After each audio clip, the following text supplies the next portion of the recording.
আসসালামু আলাইকুম। সংবাদে আপনাদের সবাইকে স্বাগত জানাচ্ছি। আমি ফিরোজ তোহা। শুরুতেই সংবাদ শিরোনাম জানিয়ে দেব এই মুহূর্তে হাতে পাওয়া সর্বশেষ গুরুত্বপূর্ণ আপডেট বাংলার সংবাদ। শুরুতেই থাকছে শাহজাহান খানের গোমর ফাঁস। বাংলাদেশ সড়ক পরিবহন শ্রমিকদের ছত্রছায়ায় শাহজাহান খানের গোমর ফাঁস হচ্ছে। গত 4 বছরে ৬,০০০ কোটি টাকারও বেশি চাঁদাবাজি হয়েছে। সড়ক পরিবহনের সংগঠন পরিচালনা ব্যয় সংক্রান্ত নির্দেশিকা প্রণয়ন করে এই চাঁদাবাজিকে বৈধতা দেওয়া হয়েছে। অভিযোগ আছে সড়কে চাঁদাবাজিকে প্রাতিষ্ঠানিক রূপ দিয়েছেন বাংলাদেশের সড়ক পরিবহন শ্রমিক ফেডারেশনের সভাপতি শাহজাহান খান। এবারে জানাবো ভারতে পালানোর সময় সিলেট সীমান্তে আওয়ামী লীগ নেতা গ্রেপ্তার। সীমান্ত দিয়ে ভারতে পালিয়ে যাবার সময় সিলেটের জৈন্তাপুর উপজেলায় আওয়ামী লীগ সভাপতি ও সাবেক উপজেলা চেয়ারম্যান কামাল আহমেদ এবং তার ছোট ভাই সাদেক আহমেদ আটক হয়েছেন। জানাবো অন্তর্বর্তী সরকারের সিদ্ধান্তগুলো যৌক্তিক ও সময়োপযোগী। অন্তর্বর্তী সরকার স্বল্প সময় যে সিদ্ধান্তগুলো নিচ্ছে তা যৌক্তিক ও সময়োপযোগী বলে মন্তব্য করেছেন বিএনপির মহাসচিব মির্জা ফখরুল ইসলাম আলমগীর। তিনি বলেন, অন্তর্বর্তী সরকার ভালোই করছে, দ্রুত সময়ের মধ্যে তারা সমস্যার সমাধানের চেষ্টা চালিয়ে যাচ্ছে, অনেক সমস্যার সমাধানও হয়েছে। এদিকে একদিনই পালিয়ে বাংলাদেশে এলো ৫০০ রোহিঙ্গা। মিয়ানমার থেকে একদিনেই শনিবার বাংলাদেশে ঢুকে পড়েছে অন্তত ৫০০ রোহিঙ্গা। এর আগে শুক্রবার কক্সবাজার সীমান্ত দিয়ে এসেছে আরও ২ শতাধিক। এই ২ সপ্তাহে উখিয়া এবং টেকনাফ সীমান্ত দিয়ে এসেছে কমপক্ষে ৮,০০০ রোহিঙ্গা। এছাড়া মিয়ানমারের মাংডু, মণিপাড়া ও শিকদারপাড়ার আইরপাড়া এলাকায় অন্তত ৪০,০০০ রোহিঙ্গা বাংলাদেশে অনুপ্রবেশের অপেক্ষায় রয়েছে বলে জানিয়েছে সংশ্লিষ্টরা। এবারে থাকছে বিরোধীদের কর্মসূচিতে বোমা মারতেন যুবলীগ ও ছাত্রলীগের নেতারাই, দাবি শ্রমিক ফেডারেশনের। বিরোধী দলের কর্মসূচিতে পরিবহনে যুবলীগ ছাত্রলীগ নেতারা পেট্রোল বোমা মেরে তারাই আবার বিরোধী মতের মানুষকে আসামি করে মামলা করতেন বলে অভিযোগ তুলেছে বাংলাদেশ সড়ক পরিবহন শ্রমিক ফেডারেশন। এবং সর্বশেষ জানাবো আন্তর্জাতিক সংবাদ। নারী চিকিৎসককে ধর্ষণ, হত্যা, কলকাতায় আবারও রাত ও ভোর দখলের ডাক। কলকাতার আরজিকর মেডিকেল কলেজ হাসপাতালে তরুণী চিকিৎসকের নৃশংস মৃত্যুর প্রতিবাদে আবারও রাত দখল ও ভোট দখলের ডাক দেওয়া হয়েছে। কলকাতা সহ জেলাগুলোতে ৮ই সেপ্টেম্বর রোববার রাত দখলের ডাক দিয়েছে বিভিন্ন সংগঠন। এতক্ষণ শিরোনাম শুনছিলেন, এবার বিস্তারিত। প্রিয় দর্শক, আপনি যদি এই চ্যানেলে নতুন হয়ে থাকেন, ভিডিওটি দেখতে দেখতে চ্যানেলটি সাবস্ক্রাইব করে আমাদের সঙ্গেই থাকুন। আর এই ভিডিও সম্পর্কে আপনি আপনার মূল্যবান মতামতটি কমেন্ট বক্সে জানিয়ে দিন। আর হ্যাঁ প্রিয় দর্শক, জানিয়ে দিন ভিডিওটি কোথা থেকে দেখছেন। শাহজাহান খানের গোমর ফাঁস। বাংলাদেশ সড়ক পরিবহন শ্রমিকদের ছত্রছায়ায় শাহজাহান খানের গোমর ফাঁস হয়েছে। গত 4 বছরে ৬,০০০ কোটি টাকারও বেশি চাঁদাবাজি হয়েছে। সড়ক পরিবহনের সংগঠন পরিচালনা ব্যয় সংক্রান্ত নির্দেশিকা প্রণয়ন করে এই চাঁদাবাজিকে বৈধতা দেওয়া হয়েছে। অভিযোগ আছে সড়কে চাঁদাবাজিকে প্রাতিষ্ঠানিক রূপ দিয়েছেন বাংলাদেশ সড়ক পরিবহন শ্রমিক ফেডারেশনের সভাপতি শাহজাহান খান। ফেডারেশনের অন্তর্ভুক্ত ২৪৯ শ্রমিক ইউনিয়নের মাধ্যমে চাঁদা তোলা হয়েছে।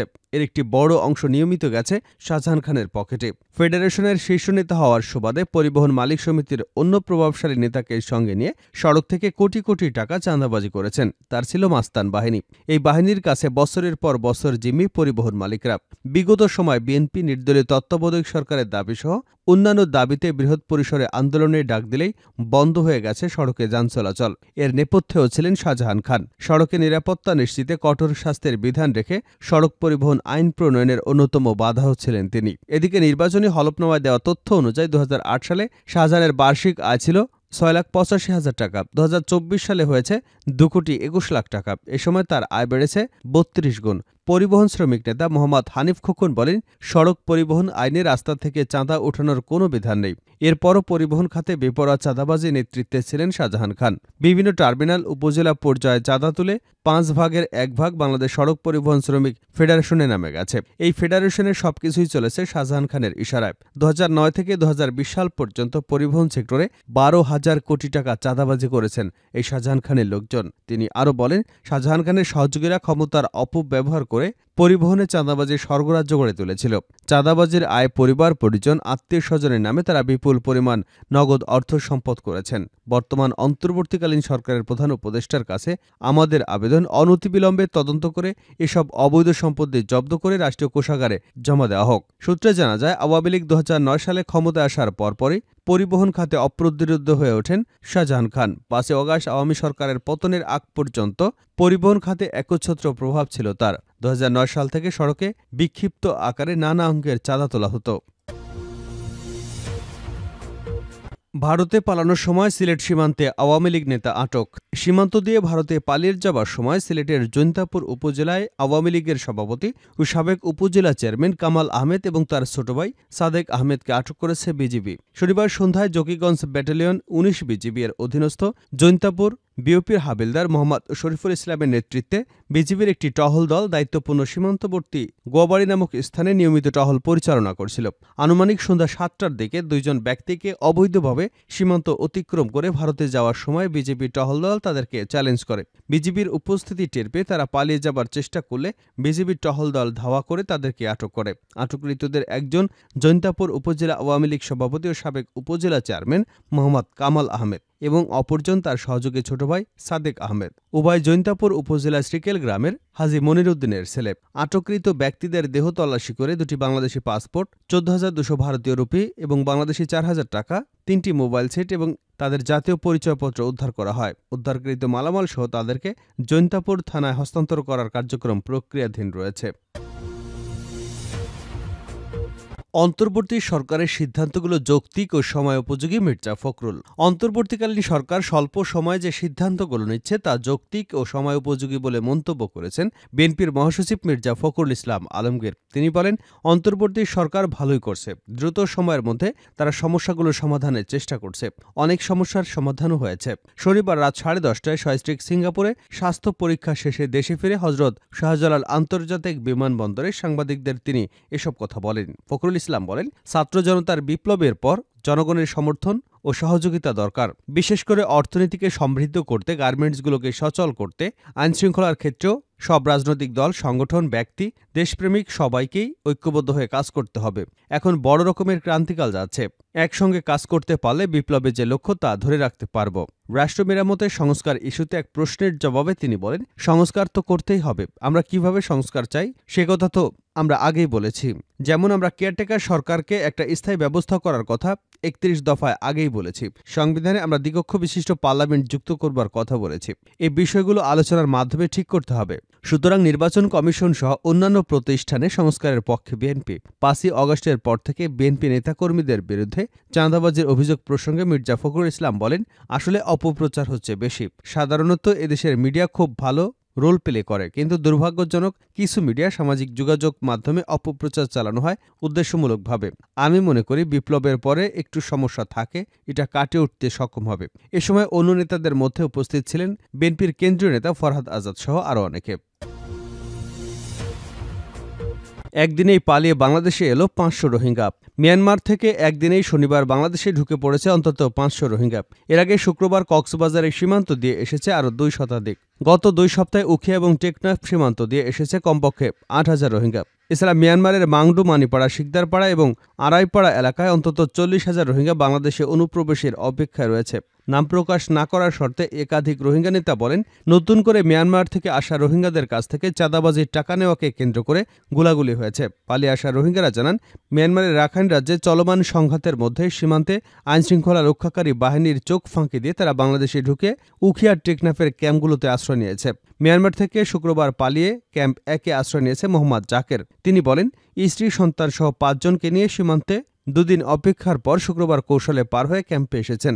শনিবার মিয়ানমার থেকে পালিয়ে এসে ক্যাম্প ১-এর বি ব্লকে আশ্রয় নিয়েছেন সাব্বির। তিনি জানান, তার ২ মেয়ে স্ত্রীকে নিয়ে টেকনাফের জাদিমুড়া সীমান্ত এলাকা দিয়ে বাংলাদেশে এসেছেন। জীবন রক্ষার জন্য তারা সপরিবারে পালিয়ে এসেছেন বলেও জানিয়েছেন এই রোহিঙ্গা। টেকনাফ উপজেলা নির্বাহী কর্মকর্তা আদনান চৌধুরী বলেন, সীমান্তের বিভিন্ন পয়েন্ট দিয়ে রোহিঙ্গা অনুপ্রবেশের ঘটনা ঘটছে। অনুপ্রবেশের সময় বিপুল সংখ্যক রোহিঙ্গাকে নাফনদ থেকে পুনরায় মিয়ানমারে ফেরত পাঠানো হচ্ছে।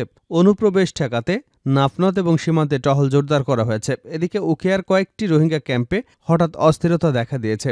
গত 2 দিনে 2 রোহিঙ্গা গ্রুপের গোলাগুলিতে অন্তত 15 জন আহত হয়েছেন। রোহিঙ্গা নেতা আলী হোসেন বলেন, বৃহস্পতিবার ক্যাম্প 18-তে দুপক্ষের গোলাগুলিতে 8 জন আহত হয়েছে। এর আগের দিন ক্যাম্প 15-তে আহত হয়েছে 8 জন। শেষ করছে আন্তর্জাতিক সংবাদ দিয়ে। কলকাতায় আবারও রাত ও ভোর দখলের ডাক। কলকাতায় আরজিকর মেডিকেল কলেজ হাসপাতালে তরুণী চিকিৎসকের নৃশংস মৃত্যুর প্রতিবাদে আবারও রাত দখল এবং ভোর দখলের ডাক দেওয়া হয়েছে। কলকাতার শহরসহ জেলাগুলোতে 8ই সেপ্টেম্বর রোববার রাত দখলের ডাক দিয়েছে বিভিন্ন সংগঠন। একই সঙ্গে শিলিগুড়িতে সোমবার 9 সেপ্টেম্বর ভোর দখলের ডাক দেওয়া হয়েছে। ভোর 4:10 থেকে 6টা পর্যন্ত শিলিগুড়ি রাস্তায় মঙ্গল প্রার্থনা ও শপথ বাক্য পাঠে ডাক দেওয়া হয়েছে বলে জানিয়েছে ভারতীয় সংবাদ মাধ্যম দ্য হিন্দু। 9 সেপ্টেম্বর সুপ্রিম কোর্টের আরজিকর মামলার শুনানি রয়েছে। এর আগে নির্যাতনের বিচার চেয়ে আবারও পথে সমাজের একটি বড় অংশ। শাসকের ঘুম ভাঙতে নতুন গানের ভোর, দিকে দিকে স্লোগান তুলে রাত দখলের ডাক দিয়েছে বিভিন্ন সংগঠন। আগামী 8ই সেপ্টেম্বর রাতে কলকাতা শহর ছাড়াও জেলাগুলোতে রাত দখল, মানববন্ধন, পথনাটিকা, নাচে গানে আরজিকর কাণ্ডের প্রতিবাদে নানা কর্মসূচি পালন করবে বিভিন্ন সংগঠন। এছাড়া 9 সেপ্টেম্বর শিলিগুড়িতে হবে ভোর দখল। ভোর 4:10 থেকে সকাল 6টা পর্যন্ত শিলিগুড়িতে ভোর দখলের ডাক দেওয়া হয়েছে। আগামী 9 সেপ্টেম্বর আরজিকরের ঘটনার 1 মাস পেরোবে। আর ওই দিন ভোর 4:10 থেকে সকাল 6টা পর্যন্ত শিলিগুড়ি রাস্তায় মঙ্গল প্রার্থনা ও শপথ বাক্য পাঠের ডাক দেওয়া হয়েছে। শিলিগুড়ির বাসিন্দা টেবিল টেনিস তারকা অর্জুন মান্ত ঘোষ, সমাজসেবী ও শিক্ষিকা সুনন্দা সরকার এবং পৌলমী চাকি নন্দীরা জানান, আরজিকর কাণ্ডে নির্যাতিতা এখনও বিচার পায়নি। দ্রুতই যাতে ঘটনার সঙ্গে জড়িত তাদের গ্রেপ্তার করে কঠোর শাস্তি দেওয়া হয়, এ দাবিতে তারা পথে নামবেন। শুধু শিলিগুড়ি নয়, অন্যান্য জায়গাতেও একইভাবে সবাইকে পথে নামার ডাক দিয়েছেন তারা।